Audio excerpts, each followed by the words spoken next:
Today in this video, I'm going to explain Xiaomi Mi8 Lite hard reset or pattern unlock.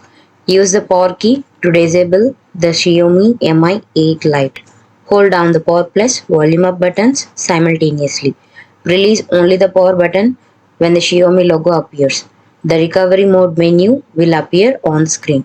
Use the volume rocker to navigate to the wipe data option and press the power key to enter.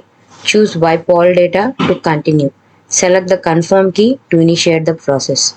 After completion, choose Back to Main menu. Turn on your smartphone by selecting Reboot and then Reboot to System. After the reset is complete, follow the on-screen instructions to set up your device.